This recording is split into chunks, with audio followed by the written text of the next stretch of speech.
మత మార్పిడులు చేస్తూ కనీసం ఈ భారతదేశంలో ఉంటున్న ప్రతి పాస్టర్కి, ప్రతి క్రిస్టియన్ సోదరులకు ఎక్కడన్నా బాధ అనిపించట్లేదా? ఈ దేశంలో ఉంటూ ఈ దేశంలో ఉన్నటువంటి మనుషులు, ఈ దేశంలో ఉన్న హిందువులకు గాని ఇతర మతస్థులకు గాని ఈ ఒక్క దేశమే ఉంది కదా.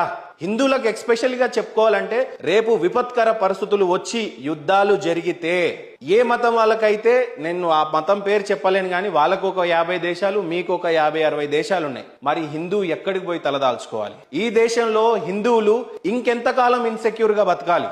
కాస్త ఆలోచించండి మీరైనా. ఏమంటాడంటే, ఒకవేళ అందరూ క్రైస్తవులకు మారిపోతే మరి మేము ఏ దేశం వెళ్ళిపోవాలా? మేము ఇప్పటికే అన్సెక్యూర్గా ఉన్నామంటాడు. హిందువులమైన మేము ఈ దేశంలో అన్సెక్యూర్గా ఉన్నామంటాడు. ఇది వాస్తవమేనా?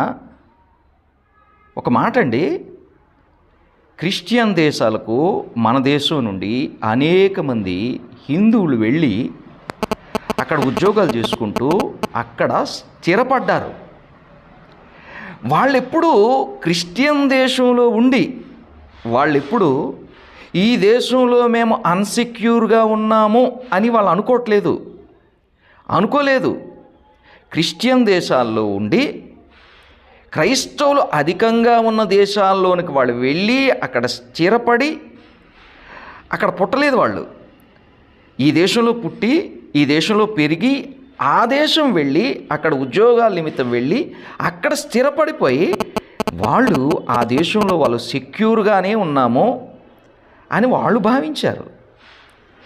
ఈ దేశంలో పుట్టి ఈ దేశంలో పెరిగి ఇక్కడ మేము అన్సెక్యూర్గా ఉన్నాము అని మీరు అంటున్నారంటే ఇది అర్థం లేని మాట. ఎక్కువ మంది క్రైస్తవులు ఉన్నటువంటి దేశంలో హిందువులు సెక్యూర్గా ఉన్నారు.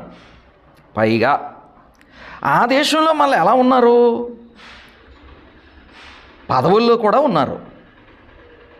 ప్రధాని పదవి కూడా భారతీయ మూలాలు కలిగినటువంటి వ్యక్తులు అక్కడ చేపట్టారు.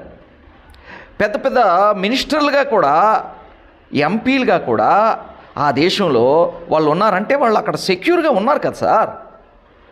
తమది కానటువంటి ఇంకో దేశం వెళ్ళి అక్కడ స్థిరపడి అక్కడ వాళ్ళు సెక్యూర్గా ఉన్నోళ్ళు ఈ దేశంలో పుట్టి ఈ దేశంలో పెరిగి ఇక్కడ మేము ఇప్పుడు సెక్యూర్గా లేము అని మీరు అంటున్నారంటే కేవలం రెచ్చగొట్టడానికి మాత్రమే మీరు ఆడుతున్నటువంటి మాటలు ఇవి.